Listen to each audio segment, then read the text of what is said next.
Welcome back to another video and another class. आज हम शुरू करेंगे हीमोग्लोबिन से। शुरू करने से पहले थोड़ा एक बेसिक रिवाइज कर लेते हैं। देख लेता हूं कि जो मेरे पुराने स्टूडेंट्स हैं उनको कितना याद है। प्रिया पाल, माइक अनम्यूट कर लें। प्रिया पाल, आवाज आ रही है?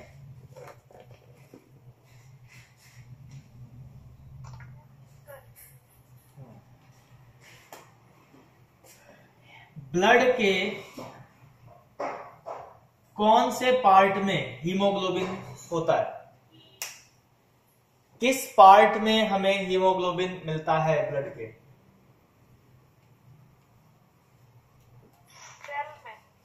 सेल के पार्ट में मिलता है। ठीक है, सेल में कौन से सेल में मिलता है? अंजलि राजपूत।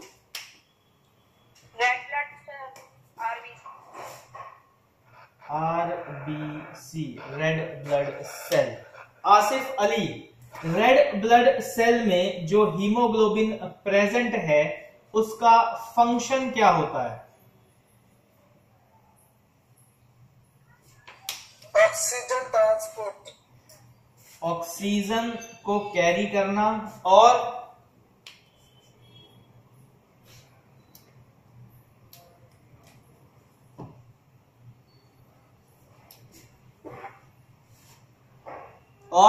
इसके अलावा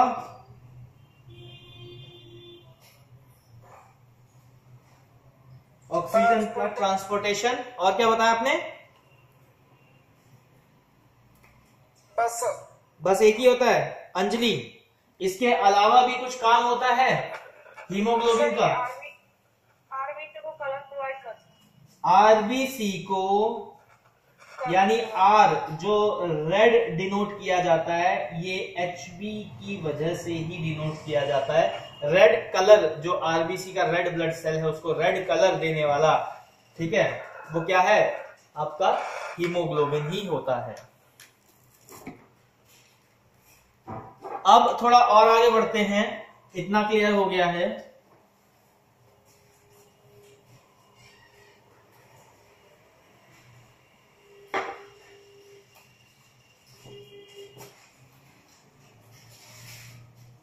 इरिथ्रोपोइसिस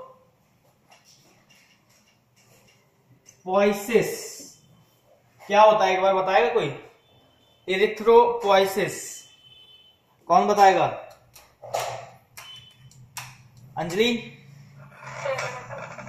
थोड़ा माइक ठीक कर लो। आप अगर हेडफोन यूज कर रहे हो तो हेडफोन हटा के बोलो, वॉइस में बहुत ज्यादा डिस्टरबेंस आ रही है।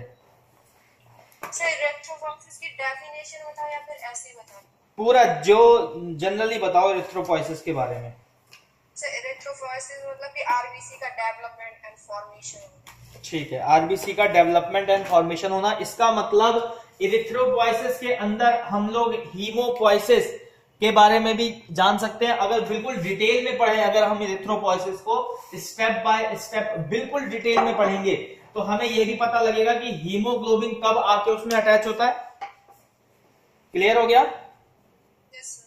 ठीक है, तो इरिथ्रोपोइसिस के एक बार स्टेप बताइए। सर, पहले हीमोसाइटोब्लास्ट होगा। बोलते जाओ बोलते जाओ। हीमोसाइटोब्लास्ट, कॉमन माइलर सेल्स, और फिर उसके बाद हो गया प्रोइरिथ्रोब्लास्ट, इरिथ्रोब्लास्ट, नॉर्मोब्लास्ट, रेटिकुलोसाइट और इरिथ्रोसाइट। हाँ जी, प्रिया पाल करेक्ट बोला। हेमोसाइटोब्लास्ट, प्रोहेमोसाइटोस्टेम सेल, ओके, कॉमन माइलॉइड सोलिनाइटल सेल, फिर प्रोइरिथ्रोब्लास्ट, फिर इरिथ्रोब्लास्ट, फिर नॉर्मोब्लास्ट, रेटिकुलोसाइट, ठीक है।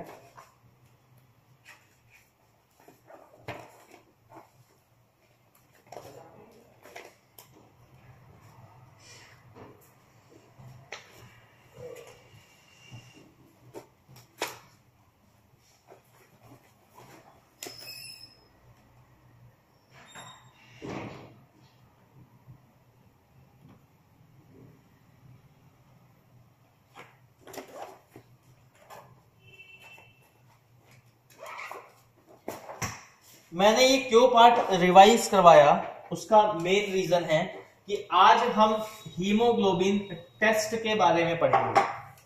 हम आज हीमोग्लोबिन टेस्ट के बारे में पढ़ेंगे कि हीमोग्लोबिन का टेस्ट क्यों लगाया जाता है, किस लिए इंपॉर्टेंट है, क्या वजह है कि हीमोग्लोबिन हमारे बॉडी में एक बहुत इंपॉर्टेंट रोल प्ले करता है। तो सबसे पहले बात कर लेते हैं इसकी क्लिनिकल सिग्निफिकेंस की। तो हीमोग्लोबिन जो है वो बेसिकली आपका डिनोट करता है डायरेक्टली किस चीज को, एनीमिया को।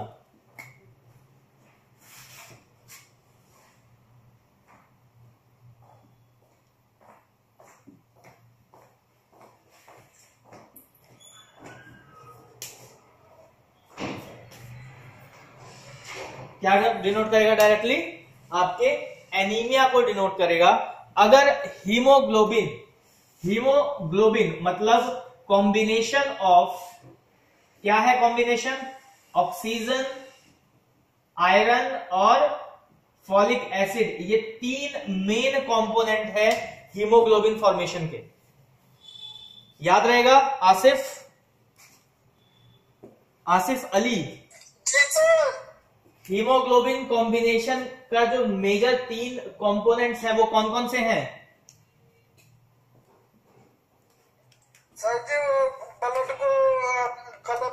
मैं कॉम्बिनेशन की बात कर रहा हूं कि हीमोग्लोबिन कौन से तीन मेजर कॉम्बिनेशन से बना हुआ है। बोर्ड पे लिखा भी हुआ है, देख के बोल दो, नहीं आया समझ में तो क्लास में रहो, ध्यान दो। दिख नहीं रहा है तो सुना नहीं, क्या बोला मैंने कि ऑक्सीजन, आयरन और फॉलिक एसिड ये तीन मेजर कंपोनेंट्स हैं जिससे हीमोग्लोबिन की फॉर्मेशन होती है। समझ में आई बात? Oxygen, iron, folic acid. Oxygen, iron and folic acid. Clear हो गया? जी सर। ठीक है। अब हमें समझना यह है कि हमें हीमोग्लोबिन टेस्ट करेंगे तो हमें किस किस चीजों का एस्टिमेशन लग सकता है, पता लग सकता है। तो हीमोग्लोबिन जो है वो किसका पार्ट है?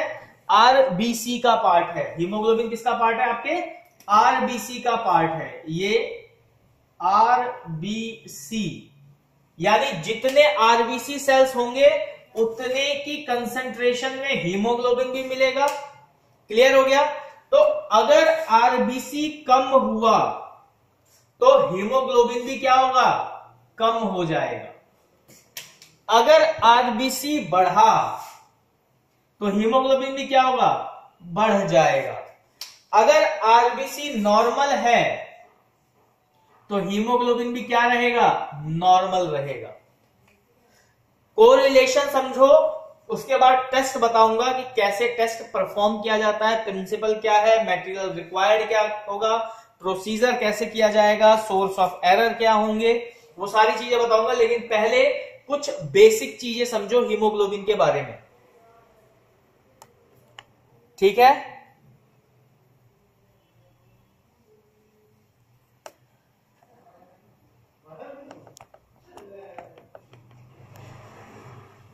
तो कुछ बेसिक चीजें क्या थी कि हीमोग्लोबिन डायरेक्टली रिलेटेड है आपके आरबीसी से। अगर आरबीसी घटता है तो हीमोग्लोबिन भी घटने के चांसेस हैं। अगर आरबीसी बढ़ता है तो आपके हीमोग्लोबिन भी बढ़ने के चांसेस हैं। अगर आरबीसी नॉर्मल है तो हीमोग्लोबिन भी नॉर्मल रहेगा। ये तो हो गया आरबीसी से रिलेशन। अब इसके जो कॉम्पोजिशंस हैं यानी ऑक्सीजन, आयरन और फॉलिक एसिड, अगर हम इसके बेसिस पे बात करें, अगर हम इसके तीन के बेसिस पे बात करें तो जो ऑक्सीजन है, अगर ऑक्सीजन एनवायरनमेंट में कम हुआ, अगर ऑक्सीजन एनवायरनमेंट में कम हुआ तो क्या होगा? आपका हीमोग्लोबिन जो है, अगर ऑक्सीजन एनवायरनमेंट में कम हुआ तो आपका जो हीमोग्लोबिन है वो बढ़ जाएगा। क्यों? क्योंकि ऑक्सीजन एनवायरनमेंट में कम है, आपकी बॉडी को रिक्वायरमेंट पूरी करनी है तो आरबीसी की मैन्युफैक्चरिंग बढ़ाई जाएगी और उसके साथ साथ में हीमोग्लोबिन की भी मैन्युफैक्चरिंग बढ़ जाएगी और वो मैक्सिमम ऑक्सीजन लेके ट्रांसफर कर पाए। आपने सांस लिया भाई, 10 मॉलिक्यूल आए थे एयर सैक में, ठीक है, 10% मॉलिक्यूल आए थे जिनमें से 8% को ऑक्सीजन मिला, 2% वापस चले गए। तो ब्लड ज्यादा होगा तो क्या होगा, बार बार ये 10% की जो साइकिल है वो बढ़ जाएगी लंग्स के अंदर, और जब साइकिल बढ़ जाएगी, ब्लड बढ़ जाएगा, तो कैरिंग कैपेसिटी बढ़ जाएगी। इसको ऐसे समझ लो कि आपके हाथ खाली हैं, आप मार्केट जाते हो तो 2 ही सामान उठा सकते हो, साथ में आपने पिट्ठू बैग ले लिया, एक कैरी बैग ले लिया, तो आप ज्यादा सामान रख सकते हो, आपने अपनी क्षमता बढ़ा दी। तो अगर एनवायरनमेंट में ऑक्सीजन कम होती है तो बॉडी क्या करता है, ब्लड की मात्रा बढ़ा देता है। इसीलिए कहा जाता है जो हाई एल्टीट्यूड पे लोग रहते हैं, जो पहाड़ों पे लोग रहते हैं, उनका हमेशा आरबीसी जो है वो बढ़ा हुआ रहेगा कंपेरेटिवली आपके जो प्लेन इलाके पे रहते हैं। जो माउंटेन पे रहते हैं उनका हमेशा आरबीसी बढ़ा हुआ रहता है, कंपेयर करोगे अगर आपके आरबीसी जो प्लेन स्थल पे रह रहे होते हैं। इतनी बात समझ में आ गई? Yes sir. ठीक है, आगे बढ़ते हैं। तो भाई एनवायरनमेंट में अगर ऑक्सीजन की मात्रा कम है तो भी आपका जो एचबी है वो बढ़ने लगेगा। आयरन, अगर आपकी बॉडी में आयरन की क्षमता घट जाती है, अगर आपकी बॉडी में आयरन की क्षमता घट जाती है तो एचबी यहां कम होगा। ये एनवायरनमेंट की बात की जा रही है, यानी बॉडी के बाहर की बात की जा रही है। अगर यहां मैं कर देता बॉडी, अगर मैं यहां लिख दूंगा बॉडी और बॉडी में कम हो रहा है तो ऑब्वियस सी बात है आपके हीमोग्लोबिन का लेवल भी कम हो जाएगा। लेकिन यहां मैंने क्या बोला था, एनवायरनमेंट, एनवायरनमेंट में ऑक्सीजन लेवल घटा तो एचबी लेवल बॉडी में बढ़ा, यानी बॉडी के अंदर बढ़ा। ये कंफ्यूज मत होना, अगर बॉडी में ऑक्सीजन लेवल कम हो रहा है तो हीमोग्लोबिन की लेवल घटने लगेगा, एचबी का लेवल घटने लगेगा। ठीक है, क्यों घटने लगेगा, क्योंकि कैरी ही हीमोग्लोबिन के थ्रू हो रहा है, ऑक्सीजन कैरी ही हीमोग्लोबिन के थ्रू हो रहा है। इसका मतलब हीमोग्लोबिन में कोई डिफेक्ट है, आइदर वो उसका मैन्युफैक्चरिंग डिफेक्ट है, उसकी मॉर्फोलॉजी गड़बड़ी हो रखी है, या उसकी प्रोडक्शन कम है, दो में से कोई एक ही ऑप्शन हो सकता है। ठीक है, तो ऐसे ही अगर आपका आयरन घट गया, अगर आपका आयरन बॉडी में घट गया तो भी हीमोग्लोबिन क्या होगा, घट जाएगा। ये बॉडी के अंदर की बात की जा रही है।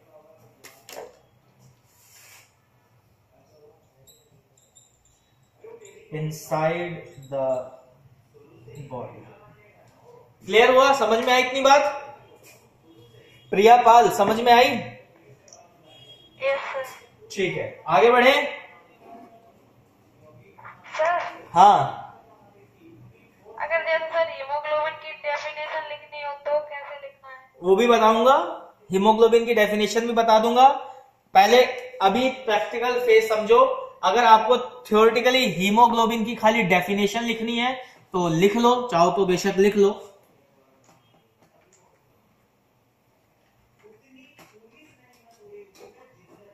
लिखो, haemoglobin is a protein, hemoglobin is a protein in your red blood cell that carries oxygen to your body organ and tissue and transport carbon dioxide from your organ and tissue back to your lungs.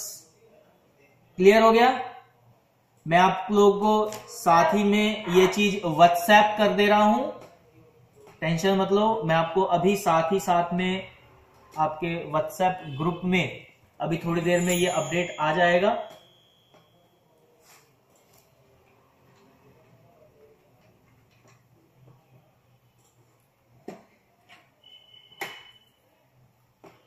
Check कर लो, आपके WhatsApp पे भी आ गया है ये चीज।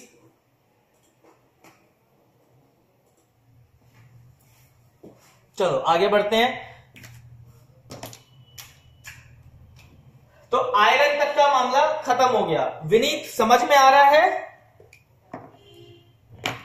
विनीत सुन पा रहे हैं मेरे को? जी सर। समझ में आ रहा है? Okay sir. चलिए आगे बढ़ते हैं फिर। अब आ जाते हैं फॉलिक एसिड। ये भी बॉडी का एक कंपोनेंट है। तो अगर फॉलिक एसिड आपका बॉडी में घट गया तो क्या होगा? आपका हीमोग्लोबिन भी घटेगा। तो ये कुछ कंपोजिशंस बन गई हमारे पास कि हमें ये पता लगने लगा कि जो हमारा मेन कंपोनेंट है, मेन जो हीमोग्लोबिन है, ये कब कब घट रहा है और कब कब बढ़ रहा है। कंडीशंस पता लग गई हमें, आरबीसी की कंडीशंस पता लग गई, एनवायरनमेंट में ऑक्सीजन लेवल की कंडीशन पता लग गई, हमें आयरन की कंडीशन पता लग गई, हमें फॉलिक एसिड की कंडीशन पता लग गई। अब ये टेस्ट हम कैसे करेंगे, इसका प्रिंसिपल क्या होगा, कौन से मेथड से किया जाएगा, अब हम उसको पढ़ेंगे। इतना समझ में आया सबको? Yes sir. चलिए, अब प्रैक्टिकल पढ़ते वक्त हमेशा कुछ चीजों का ध्यान रखना होता है। तो मैं अभी यहां पॉइंट नोट डाउन कर रहा हूं कि हमें प्रैक्टिकल में क्या क्या चीजें हैं जो हमेशा प्रैक्टिकल करते वक्त या प्रैक्टिकल की थ्योरी पढ़ते वक्त हमें दिमाग में रखनी है। तो सबसे पहले होता है हमारा एम। सबसे पहले होता है हमारा एम। ठीक है, एम यानी हमें करना क्या है। तो हमें क्या करना है? To study the standard operating procedure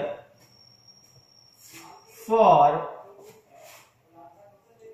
haemoglobin estimation by, ठीक है, या हीमोग्लोबिन एस्टिमेशन, सिर्फ इतना याद रखो। ठीक है, हमें करना क्या है? हमें अभी एम क्या है हमारा? मेन एम क्या है? पढ़ना है हमें किसका? Haemoglobin estimation. उसके बाद आ जाएगा मेथड, उसके बाद आ जाएगा मेथड। तो मेथड में हम कौन सा मेथड यूज कर रहे हैं? ठीक है, तो हीमोग्लोबिन के लिए हम दो मेथड यूज करते हैं। पहला है आपका सहालीस और दूसरा है साइनोमिक।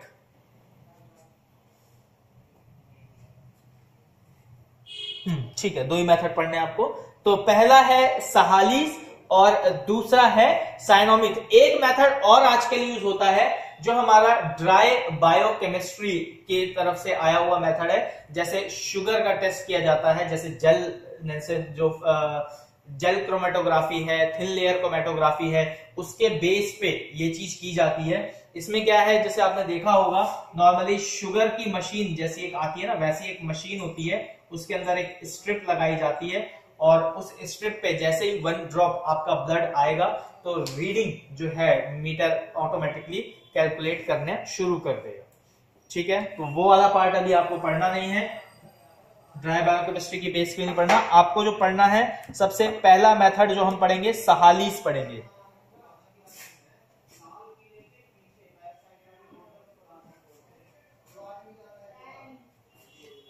तो पहला मेथड जो हम पढ़ेंगे वो पढ़ेंगे सहालीस का। ठीक, तो सहालीस हीमोग्लोबिन ये है, क्या है? ये एक मेथड है। ठीक है, ये एक साइंटिस्ट थे जिन्होंने डेवलप किया था। और दूसरा है साइनोमिक।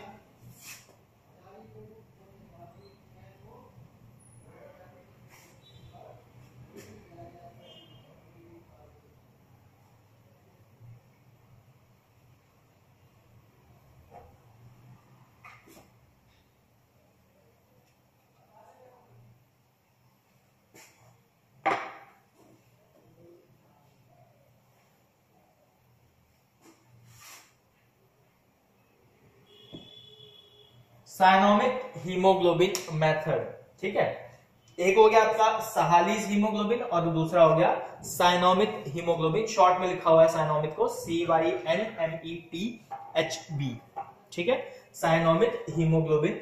अब पहला जो मेथड हमें पढ़ना है वो सहालीज पढ़ना है, तो पहले सहालीज के ऊपर फोकस करेंगे। साइनोमिक को अभी मैं रब कर देता हूं।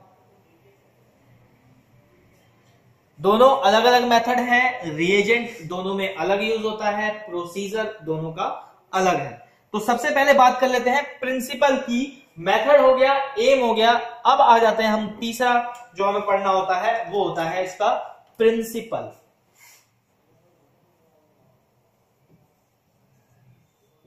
कि किस प्रिंसिपल पे ये मेथड काम करता है, यानी इसका सिद्धांत क्या है।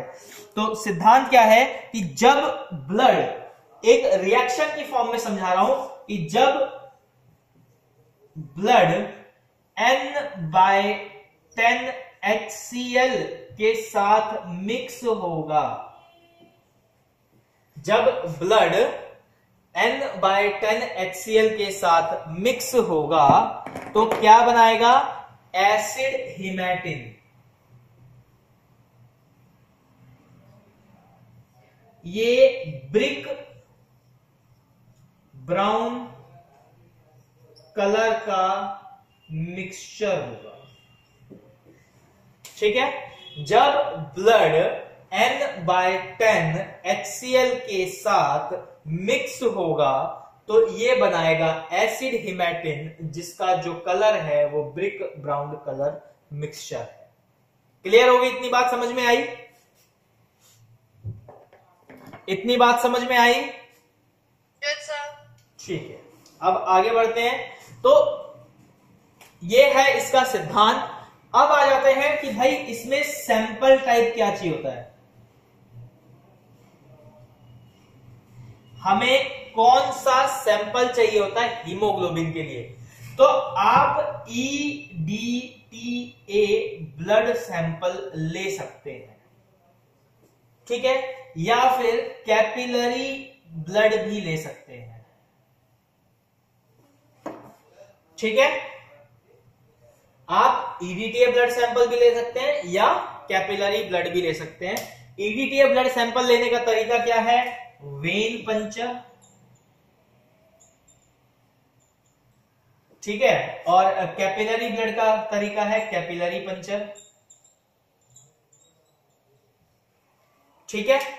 तो दो सैंपल टाइप में आ गया, EDTA या आपका होल ब्लड, जिसे हम बोलते हैं कैपिलरी ब्लड को हम होल ब्लड भी बोलते हैं, तो आप होल ब्लड से भी कर सकते हैं।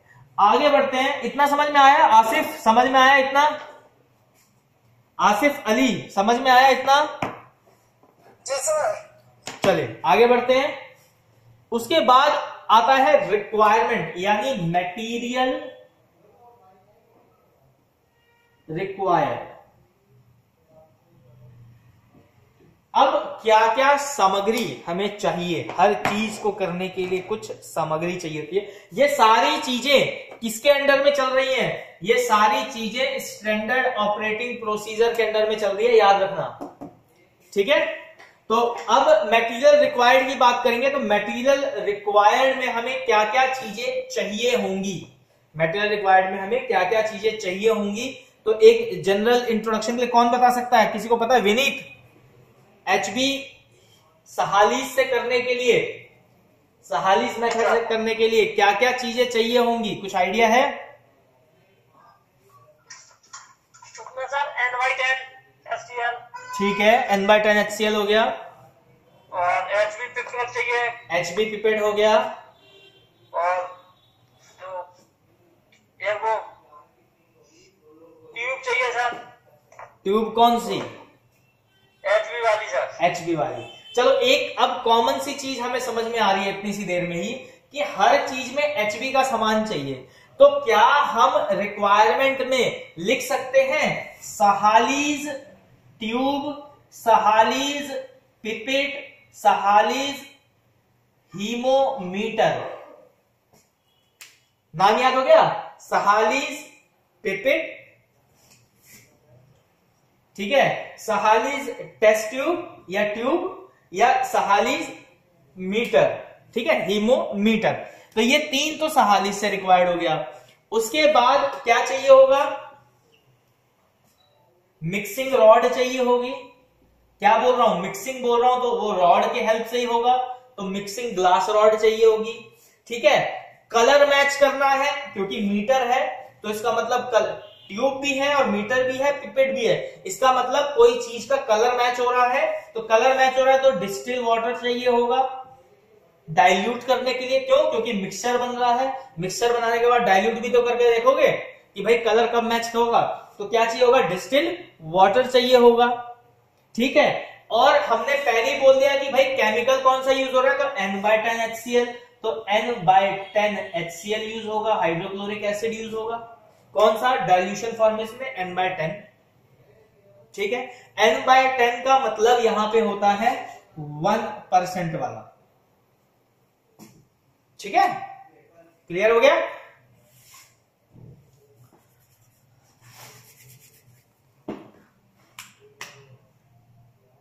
इतना समझ में आया, आगे बढ़ूं? जी सर। ठीक है, चलो, तो ये तो होगी मटेरियल रिक्वायर्ड की बात। अब आ जाते हैं मेन बात पे कि भाई इसका प्रोसीजर। इतना रब कर दूं, सबको समझ में आ गया? Anjali, Yes, sir. चलो ठीक है।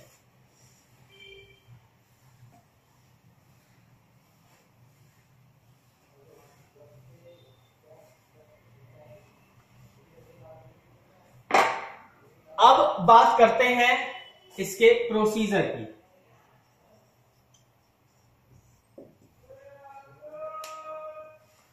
तो प्रोसीजर की जब बात करते हैं तो सबसे पहला काम क्या होगा आपका प्रोसीजर में? सबसे पहला काम आपको क्या चाहिए, HB किट चाहिए।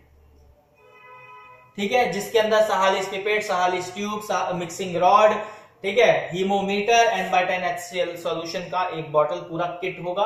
वो किट मैं आपको दिखा देता हूं अभी।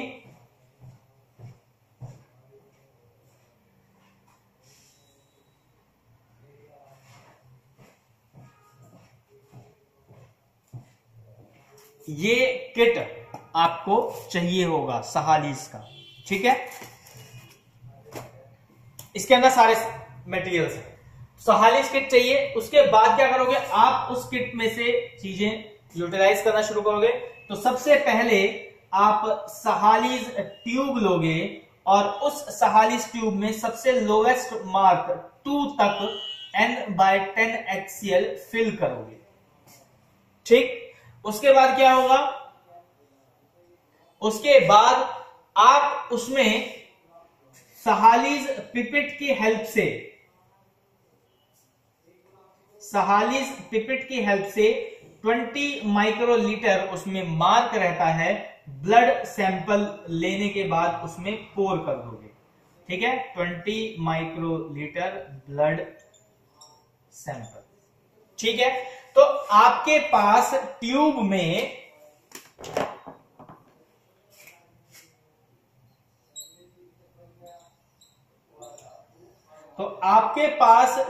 में एक मिक्सचर आ जाएगा जो कि क्या है, blood plus N/10 HCl। Blood कितना है, 20 माइक्रोलीटर। ठीक है, फिर इस मिक्सचर को आप रूम टेम्परेचर पे इंक्यूबेशन के लिए छोड़ दोगे और इंक्यूबेशन के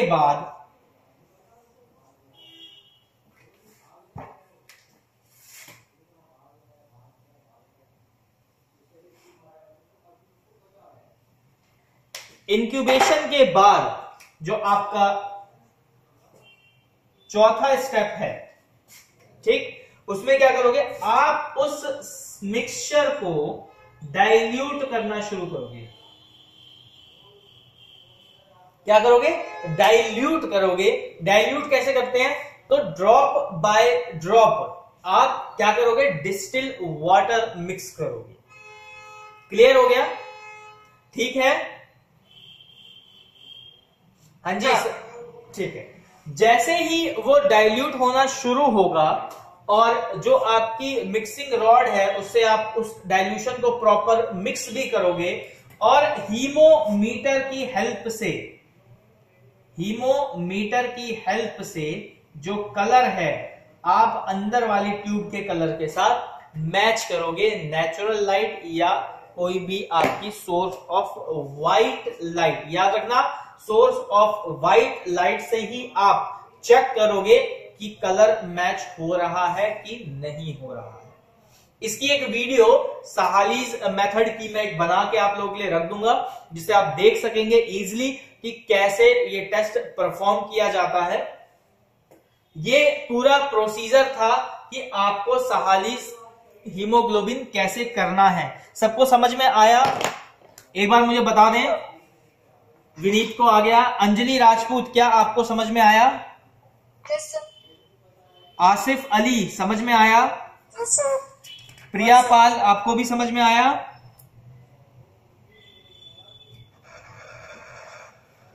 प्रिया पाल, क्या समझ में आया चीज? Yes sir. ठीक है, तो आज सिर्फ हम यही पढ़ेंगे। कल साइनोमिक मेथड को मैं कंटिन्यू करूंगा एचबी में ही। हाँ बोलिए। आप सहालीज मेथड के एडवांटेज डिसएडवांटेज के बारे में बताएं। हाँ, एडवांटेज डिसएडवांटेज भी अभी है, उसमें सोर्स ऑफ एरर भी है। अभी प्रोसीजर का पार्ट इतना ही था। अब बात करते हैं कुछ जनरल चीजों की। पहले साथ में बात कर लेते हैं कि नॉर्मल रेंज क्या होती है। सबसे पहले ये समझ लेते हैं। तो हीमोग्लोबिन की जो मेल रेंज है वो है 13 to 18 ग्राम्स पर डीएल और फीमेल की है 12 से 15 ग्राम्स पर डीएल। ये मैं सहालीज के साथ की बात कर रहा हूं। चिल्ड्रन में अप टू 1 ईयर की अगर बात की जाए तो है 11 से 13 ग्राम पर डीएल, और चिल्ड्रन में ही 10 से 21 ईयर के स्टूडेंट की बात की, सॉरी बच्चे 12 साल के बच्चे की बात की जाए, 10 से 12 साल के बच्चे की बात की जाए तो वो है 11.5 से 14.5। अगर बच्चे में 10 साल से 12 साल के बच्चे की बात की जाए तो उसका एचबी होगा आपका 11.5 से 14.5 ग्राम पर डीएल। और इन्फेंट की बात कर लेते हैं। अगर इन्फेंट का मतलब 1 साल से छोटा बच्चा, तो उसका जो हीमोग्लोबिन है वो 13.5 से 19.5 ग्राम पर डीएल इसकी नॉर्मल रेंज होती है। अब बात कर लेते हैं कि भाई इसके एडवांटेज और डिसएडवांटेज क्या है। तो सहालीज मेथड जो है सबसे चीपेस्ट मेथड माना जाता है हीमोग्लोबिन आइडेंटिफिकेशन या हीमोग्लोबिन स्टैंडर्ड ऑपरेटिंग प्रोसीजर को पढ़ने के लिए, एस्टिमेशन के लिए। सॉरी। तो पहला एडवांटेज कह लो इसे कि ये क्या है कि भाई सबसे चीपेस्ट मेथड है हीमोग्लोबिन एस्टिमेशन के लिए। और इसका पहला डिसएडवांटेज क्या है कि ये सोर्स ऑफ एरर बहुत जल्दी दे देता है। कैसे भाई? अगर मैं एक टेक्नीशियन हूं और मुझे कलर ब्लाइंडनेस है, ठीक है, मैं कलर आइडेंटिफाई नहीं कर पाता हूं, तो जो कलर मैचिंग का प्रोसीजर इसमें आता है वो प्रॉपरली नहीं हो पाएगा, रिजल्ट गलत हो जाएगा। पहला मिस्टेक। दूसरा मिस्टेक, अगर आपने ब्लड सैंपल हीमोलाइज लगा दिया इसमें तो भी दिक्कत हो जाएगी। मान लो आपने ईडीटीए में ही सैंपल लिया था बट वो भी हीमोलाइज हो गया किसी वजह से, तो भी ये सैंपल जो रिजल्ट है गलत देगा ये प्रोसीजर। तीसरा, डब्ल्यूएचओ के अकॉर्डिंग ये स्टैंडर्डाइज्ड मेथड नहीं है, स्टैंडर्डाइज्ड मेथड नहीं है। साइनोमिक मेथड को स्टैंडर्डाइज्ड मेथड कहा जाता है। ठीक है, ये इसके एडवांटेजेस और डिसएडवांटेजेस थे। एडवांटेजेस में इसमें आपका टाइम कम लगता है, बहुत जल्दी रिपोर्टिंग दे सकते हो। ठीक है, थोड़ा सा टाइम इसका इंक्यूबेशन वगैरह में है, वो आपका जो कॉस्ट है इसकी रिजल्ट की वो बहुत चीपेस्ट पड़ती है। Easy to use and easy to learn method है ये। इसमें इंस्ट्रूमेंट कोई ऐसा इलेक्ट्रिकल इंस्ट्रूमेंट यूज नहीं होता है, तो अगर आपके पास सोर्स ऑफ एनर्जी नहीं है, कोई इलेक्ट्रिसिटी सोर्स ऑफ एनर्जी नहीं है, तो भी आप इस प्रैक्टिकल को परफॉर्म कर सकते हो। रदर देन आप साइनोमिक में जाते हो तो वहां पे आपको एक इलेक्ट्रिक फील्ड की जरूरत होती है, जो कि आपका जो मीटर है, कलरीमीटर या स्पेक्ट्रोफोटोमीटर, जो यूज होता है हीमोग्लोबिन मेजर करने के लिए। और रिएजेंट में भी N/10 HCl है, बहुत इजीली आप ले सकते हो HCl और उसको 1% सॉल्यूशन में कन्वर्ट कर सकते हैं। तो ये इसके एडवांटेजेस और डिसएडवांटेजेस थे। होप अंजलि आपको समझ में आया होगा। ठीक है, और किसी को इसमें कुछ पूछना है? सर ये सैंपल हीमोलाइज हो क्यों जाता है सर? हाँ, सैंपल हीमोलाइज क्यों हो जाता है? हीमोलाइज का मतलब क्या होता है, पहले विनीत ये समझो, व्हाट इज हीमोलाइजेशन, ये पता है? हाँ जी विनीत जी। जी सर। हीमोलाइजेशन का मतलब क्या होता है? यही तो पूछना है सर, ये हो क्यों जाता है सर? RBC या इरिथ्रोसाइट, ये जो सेल है, ये क्या है? ये सेल है। अगर ये ब्रेक डाउन हो गया, ब्रेक डाउन मतलब टूट गया, ठीक है, तो इसमें से कुछ कंपोनेंट अलग हो जाएंगे, अलग अलग यानी बाहर हो जाएंगे। आरबीसी है, ठीक है, ये एक आरबीसी सेल है, ये अगर टूट गया, टूट के ऐसा टेढ़ा मेढ़ा सा हो गया, खराब हो गया, तो ये जिस जिस चीजों से बना है वो क्या होगा? एग्जिट हो जाएगा। कहीं पे आयरन बाहर, कहीं पे ऑक्सीजन बाहर, कहीं पे फॉलिक एसिड बाहर।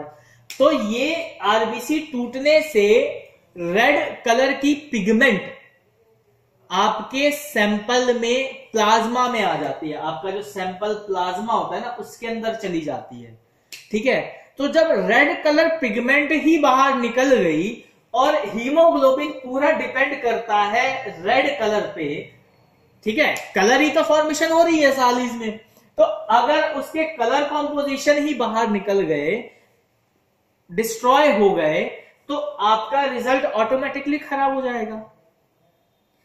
आप चाहे बायोकेमिस्ट्री टेस्ट लगाएं या हिमेटोलॉजी में कोई अगर कलर के बेसिस पे टेस्ट हो रहा है, ठीक है, तो अगर उसमें आप देखोगे और जो कॉम्पोजिशन, कलर बनाने वाला जो कॉम्पोजिशन है, अगर उसी में कोई प्रॉब्लम है तो वो रिजल्ट ही नहीं देगा। हिमोलाइजेशन का मतलब होता है आरबीसी का टूटना, ठीक है। सैंपल हिमोलाइज बहुत कारणों से होता है। अगर आपने ईडीटीए सैंपल भी लिया है तो वो भी हिमोलाइज हो सकता है, अगर वो सैंपल ऐसे गिर गया झटके से। तो फ्रिक्शन की वजह से, एक अमाउंट ऑफ फ्रिक्शन की वजह से आरबीसी टूट सकते हैं। आप सैंपल ले रहे हो, तो अगर आप सिरिंज से सैंपल ले रहे हो, सैंपल ब्लड का जो फ्लो है, ठीक है, वो बहुत ज्यादा स्लो आ रहा है, तो भी ब्लड हीमोलाइज हो जाता है, ठीक है। आई बात समझ में विनीत? सर। और हिमोलाइज ऐसा नहीं है कि एक या दो सेल होते हैं, 100 ऑफ सेल्स हिमोलाइज हो जाते हैं एक बार में, 100,000 ऑफ सेल्स हिमोलाइज हो जाते हैं। बिल्कुल जरा से फ्रिक्शन से थाउजेंड्स ऑफ सेल हिमोलाइज होने के चांसेस होते हैं। इसीलिए कहा जाता है टेम्परेचर वेरिएंट है हिमोलाइजेशन के लिए, आपका फ्रिक्शन एक वेरिएंट है कि भाई हिमोलाइज हो जाएगा अगर फ्रिक्शन में आ गया, ज्यादा हीट टेम्परेचर में आ गया, सनलाइट के एक्सपोजर में आ गया, ठीक है। तो ये सारे फैक्टर अफेक्टिंग हैं जो हिमोलाइज कर सकते हैं आपके ब्लड सैंपल को। इतना क्लियर हो गया? हाँ जी, क्लियर हुआ? सब चुपचाप बैठे रहते हैं जी। चलिए, आज की क्लास इतनी ही है, कल साइनोमिक्स से कंटिन्यू करेंगे। उम्मीद करता हूं आपको एक क्लास में मजा आया होगा। हाँ, आपके ऑफलाइन क्लासेस का भी शेड्यूल जल्द बनने वाला है, तो अपना बात कर लें कॉलेज में, और रहने की व्यवस्था अपने आसपास जहां भी रहते हैं, चाहे हॉस्टल में रह रहे हैं, चाहे पीजी में रह रहे हैं, या आप अलग कहीं से बाहर रूम लेके रह रहे हैं, तो वो सब अपना प्रिपेयर कर लें, क्योंकि ऑफलाइन क्लास शुरू होगी तो आपके प्रैक्टिकल्स शुरू करवाऊंगा मैं। जो हीमोग्लोबिन है वो कैसे परफॉर्म किया जाता है वो भी शुरू करवाऊंगा। इस वीडियो के बाद आपको एक वीडियो का लिंक और मिल जाएगा जिसमें आप एक प्रैक्टिकल देख सकते हैं कि हीमोग्लोबिन कैसे किया जाता है। थैंक यू, पढ़ते रहिए।